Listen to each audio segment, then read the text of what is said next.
All right, we are live and recording. And we are hopefully live on Las Vegas Triathlon Club. There's been a software update and a few different buttons to push. So hopefully I've ended up posting this in the right place and people are seeing it live. If not, I will post the recording afterwards. So I am really looking forward to talking with Belinda Ellsworth tonight. It's a Thursday night and I've got my co-host Bob Gamble here. Hey Bob, how's it going? Folks, doing well, thank you. Yes. Back from your week-long bike ride, which was sounds really fantastic. Yeah, I got to tell you all about that later. It was interesting. And now we have the pleasure of talking with Belinda for our member spotlight for Las Vegas Tri Club. I'm looking forward to this because Belinda is taking on a 70.3 and a full Ironman this year, her first in both distances. And I'm really going to enjoy hearing how she's preparing for that and what her goals are and just getting ready for both of those events. Fingers crossed they're going to happen, so that'll be fun. So, but I'm going to turn it over to Bob Gamble to do our official introduction. And again, we're lucky to have Belinda with us tonight, Belinda Ellsworth, and we are looking forward to this because Belinda has a really interesting story. She started with the club in 2019, did her first triathlon in 2019. It was a sprint, the Kokopelli sprint, and then COVID hit, and training just went out the window, and it had to make all those different corrections and changes because of COVID.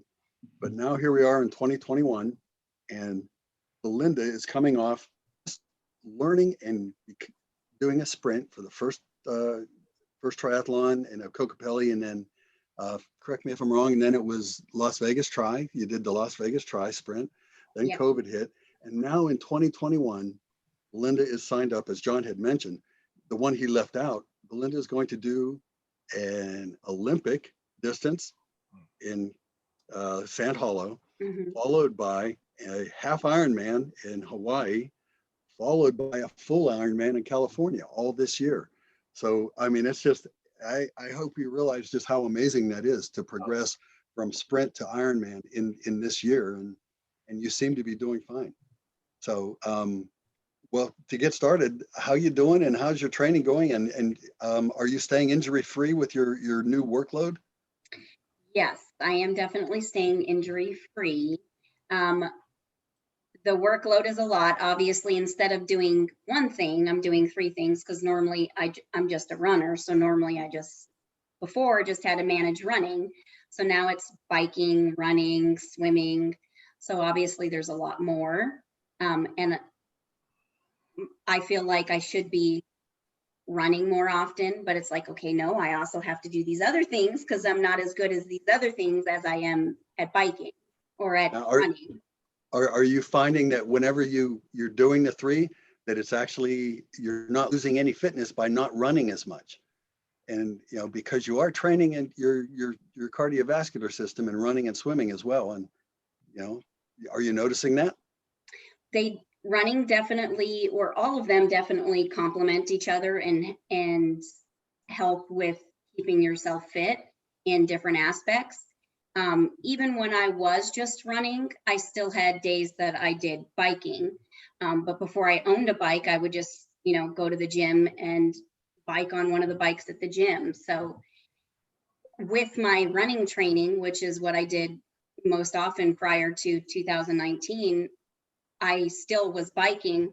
I was not swimming because I have a fear of open water, but I was definitely still biking in my previous training. I just wasn't, fantastic at it or out on the street doing it. So you learned how to swim recently then? Yes. And your strength came from running. Now, one of the things that I wanted to ask you about before I forget is you have gone from sprint to Olympic to half Ironman to Ironman all this year. Is that part of being in this club called Club or Team Bad Decision? Because that almost sounds like one. I definitely probably would not be doing it if it wasn't part of my lovely friends, my friends. But I feel like it's the last opportunity or the last time that many of them are going to ever do a full again. And I'm like, well, I don't want to do a full by myself. So I need to do it with them, because I don't want to do one in 2 years by myself when I feel like it's the best time. I'd rather do one with my friends. So That's great. Yeah, yeah, absolutely. And you are going to make new friends though, so that you can, you will have people to do your races with for sure. Because I'm actually looking forward to doing, an Olympic at Sand Hollow. So we would have people, you'll have people to train with. yes. So, did they talk you into it? Who was it that talked you into this? They didn't even talk me into it. They're like, are you sure you want to do that? They'll say, are you sure? It's like, yeah, that's a big step. So, well, when my husband and I first started running, we went from not running any races at all to running a half marathon. So we weren't runners at all. We didn't really exercise. And my sister was a runner, and she's like, I'm going to do the Disneyland half marathon. We're like, we'll do it with you. I mean, we don't run at all.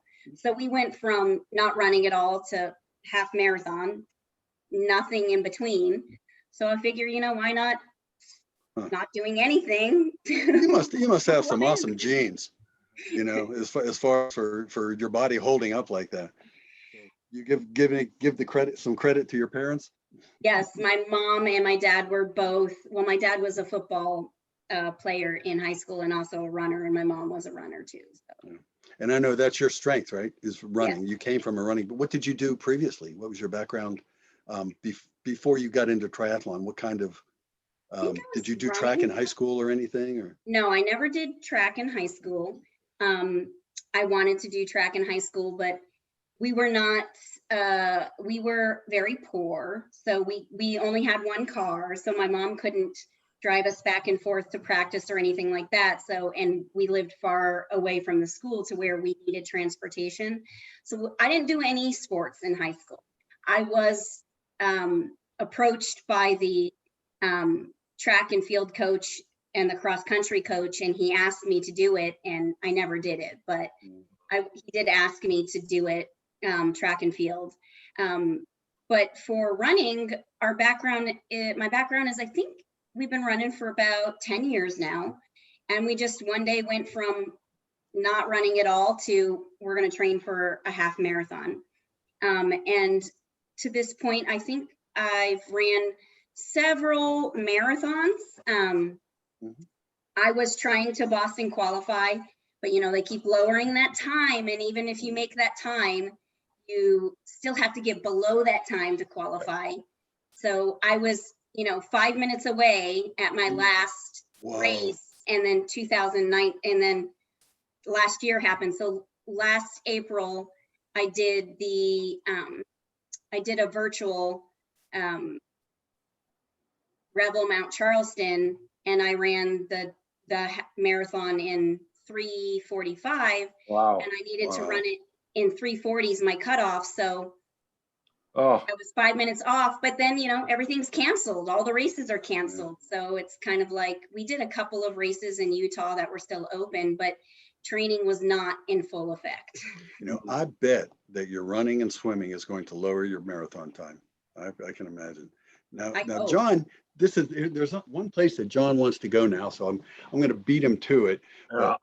You just did your first triathlon in 2019, and that was your sprint. What was your John? You ask it better than I do. Ask him. I know you're stealing the great question. I love go ahead. It's all yours. No, it's all good. It's all good. I love to hear the beginning, the origins of your triathlon. So you're doing some runs. And I love to hear that. You had someone else pull you into a half marathon and just like that, you're ready to go and do it. That's really cool. That takes some guts to be able to, and confidence in your fitness to be able to take something like that on. So now tell us about the triathlon. How did you end up on the start line of Kokopelli? Well, I would say that, running has been no problem. I would run anytime any of my friends wanted to run. swimming in a pool, okay, I'm probably horrible at it, but I can still swim in a pool. For being in the open water, I have this very weird and unrealistic fear of fish, even if they're like this big. Yeah. I'm afraid of them. I know it's not realistic. I know they're more afraid of me than I am of them. But I was going swimming with friends sometimes, but I would just stay in the shallow end because I'm like, I can't do it. I can't swim to the buoy. There's fish down there. And then one day I was out there with Rick and Jill, and there were some other people out there, and Jill's like, just come on, do it. You could do it. And I'm like, okay, I'll do it. And so I swam out to the buoy for the first time, and I'm like, I survived. I didn't die. Fish didn't eat me.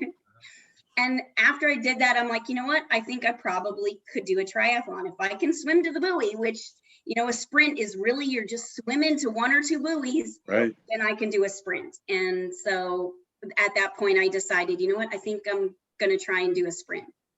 Oh, So- that's cool. Now, so your friends were already training for it, and you just said now that you've got that swim, that overcoming of that fear, which is really, you know, you're not alone in that. And so that's really great that you felt the confidence after that. Yeah, and baby Joe's was leaving you alone. I'm telling you, it's unrealistic. But even now, the water at Lake Mead, because we've swam a couple of times in the past couple of weeks, the water at Lake Mead is clear as day. Even at the buoys, you can see all the way down. And I'm like, please, just don't have a fish swim by me. Well, it is beautiful this time of year. You're right, because you do have great visibility. So truly, that can be a good thing and it can be a bad thing. I'm like, just keep swimming. Don't look down. So you picked Kokopelli as your first one, which is a great race up in southern Utah, Sand Hollow. And so what was it like being on the start line for the first one, knowing that you have this fear of fish, but again, it's a reservoir, but again, there's fish in the reservoir. So, I mean, what were you thinking about on that start line? I was worried about panicking. Obviously, I went in the beginner, and I had been in open water before, but still, it's my first race, right? So I was in the beginners group because it was, you know, Kokopelli is BBSC, so they have a beginners group. So I was in the beginners group, and probably 3/4 of the group, it was their first triathlon. So I, you know, jumped in the water, and I'm like, I'm okay. Just go into your head and do what you need to do, and you're fine. Yep. So I started swimming, and one of the other girls in the beginner group, she started panicking. And she wasn't doing anything they said to do if you needed assistance. She was just panicking. So I'm like, all right, I'm going to call for help for her. So I had to call for help for her. And then I'm like, you know what? The kayak finally came and picked her up. And I'm like, I can do it. I'm fine. Just keep swimming. So that's what I did. I just kept swimming. But the hardest part for me is the swimming, not only because, I mean, obviously, I've only recently started training in actually swimming, but because of that fear that I have going into the water. So, Well, that's interesting, because I wonder if that of this other swimmer actually panicking and you helping that person, I wonder if that actually helped you, because now you were focused on helping her more so than what was going on in the water. It probably did, because then instead of thinking about what was in my head, I was thinking, this lady is in a complete and utter panic, and she's not even asking for help. She won't even float on her back. She's not listening to anything I'm saying. So instead of thinking about what I was afraid of, I was thinking of, is this lady going to drown and not get help? Well, that's you actually probably saved her. So yeah, that's right. Because that panic comes first. And one thing I would like to correct you, because you say you have the fear. So apparently you had the fear. You can do it now. You can do it more comfortable. So I can do it more comfortably now. I am still afraid of fish. Well, that's so great to hear that you've overcome that fear, and you're taking on these longer distances. So that's a real testament to, one, your confidence in your fitness and confidence in your ability to take on these challenges, which is what triathlon often is about. All right, so now you get out of the water. You get out of your wetsuit and you get on your bike. What was that like at your first triathlon? I felt good on the bike. I mean, obviously I know that I'm slow compared to a lot of people, but I still was like, I can do this. So the Mhm. bike felt good. I definitely, because in Cocopelli, there's one hill that you're going up. And I definitely did not know my gears well enough going up that Oh, hill. And it reached a point where it was like, I need to get off and walk. So I unclipped and I walked up the hill. No shame. It's my first triathlon. Mhm. And I looked behind me and there's 5 other people. I'm like, all right, I'm fine. I'm not the only one walking up this hill. Mhm. I'm fine. It's probably all of us beginners, but um, definitely a lot better with the gears now and managing hills. And at least, even if I'm still slow, I can still make it up that hill going Mhm. 3 miles an hour. Oh, that's great though. I mean, you're doing the race and you're doing the event, and that's what's important. And I love again, it's the confidence to say, okay, I need to get off this bike and walk it because that's the safest way to do it and the most effective way right now. And so I really like to hear that. And yeah. again, And the other part you're about the first that, race. John, is, and Belinda's triathlon is doing some problem solving along the way. There's That's right. always going to be something coming up, and you got to think on your feet. So, Yep. yeah, it's like whether your you your gears jam or your battery runs out on your Di2 or whatever it is, you get a flat. You got to solve problems. So Yeah. it's good that you thought All of right, that. but now I want to hear Figured it out. you got up that hill and then you go and do the Mhm. turnaround, you come down. Now you got to go down that hill. What was that like? And there's some messaging on Facebook about the cattle guard too. I know you weren't on that, but someone was asking about going down that hill and hitting that cattle guard. What was it like coming down the hill? It was scary. Yeah. I don't weigh a lot. So when you're going, I'm like, I'm going to get blown over. I'm going so fast. Mhm. So I was definitely probably riding my brakes, and Yep. now I probably could go faster than I did in 2019. Mhm. But it's like, Yeah. there goes your hair, like everything. I'm like, Yeah. this is fast. Yeah. Did you have aero bars on that bike, or was it on drops? No Just aero drops? bars. And that's great. I think that's a great way to do that first race is, just have a standard bike and stay in control. So that's great. And then And the other thing that, the go ahead. cattle guards are scary, but I think they're easier to go over faster than they are to go over slower. Because if you're going over slower, it's like, am I going to get stuck in a rut? That's right. Yeah. Whereas if I just go fast, not too fast, but faster, it's just like, and you're done. Mm-hmm. Now, All right. now, when you came off the bike, this is what I'm always interested in, especially in your first triathlon. You come off the bike, you put your running shoes on, you take those first couple of steps. What was that like? It was fine. I mean, your Huh. legs obviously feel a little heavy and feel a little different than they would if you're just starting a run, but my legs felt fine, and I bet you I did because catch of your some running people. background, Mhm. you were strong. Yeah, I did catch some people who passed me on the bike. I caught them on the run. Mm. So that was nice. I'm like, all right, at least I can run. Yeah. Well, that's great. Again, that's your background. So that's awesome. And now you're finishing up on that strength and you've got that one more hill right before the finish and then you cross the finish line. What was that like? It was great. I mean, it was great. I mean, the first thing I thought is I'm going to have to come back again next year and do this better. Mhm. Oh, that's great. I I'm love like, it. I'm going to go up that hill without unclipping is like Oh, one of the first things I thought when I finished. the determination. I love it. That's And, great. and I think you beat John to his next question was, when did you decide to sign up for your next triathlon? And it was like, go ahead. It was right after. I mean, I don't even think at that point after I finished Cocopelli that I was signed up for the Las Vegas Tri yet, which is only a month later. So I think right after I finished Cocopelli and I'm like, all right, I did it. I'm going to do the Las Vegas Tri. I signed up for the Las Vegas Tri probably the next day or within the next week. That's awesome. And so now you take that, but you put the foot to the gas pedal and you signed up for a 70.3 and a full in a very short period of time. Yes. Team bad decisions. Okay. I love it. So How are you talk adjusting about- your training for that? That's right. That's where I wanted to go is let's talk about how you're now going from prepping for a sprint. Now you're prepping for an Olympic, a half and a full. Well, there's definitely more training. I'd probably say that before I probably trained 4 to 5 days a week with my running.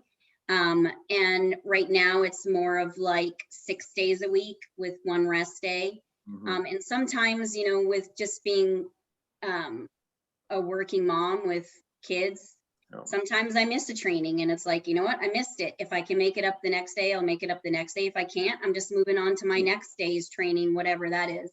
And sometimes you get all of your sessions done during the week and sometimes you don't. Hmm.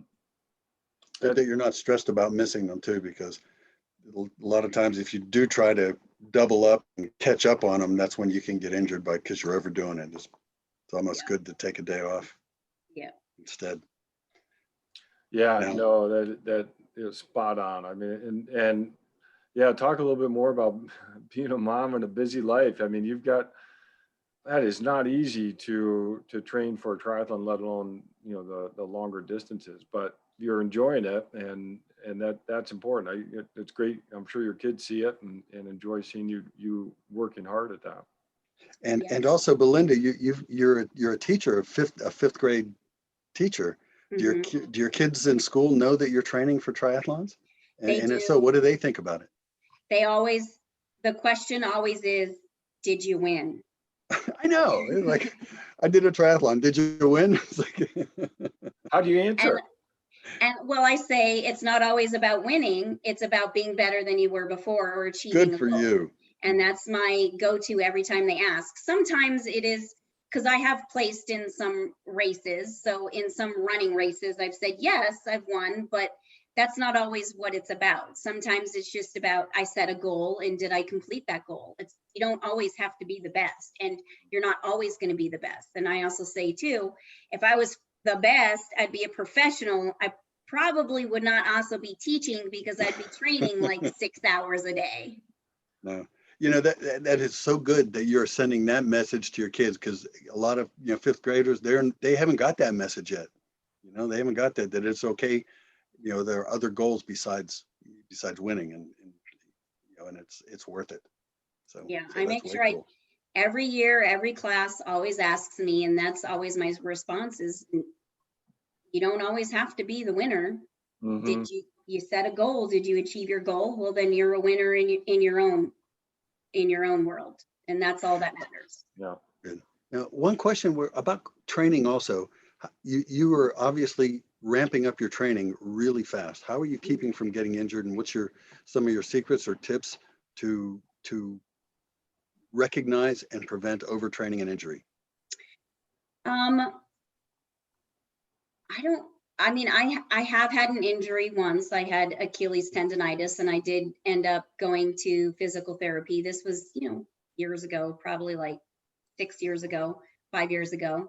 And surprisingly, after I went to physical therapy and after I fixed my Achilles tendonitis, I actually started running a lot faster and a lot better and probably more efficiently in doing the exercises to improve my muscles that were weakened that caused the Achilles tendonitis. In the first place. Yeah. Wow.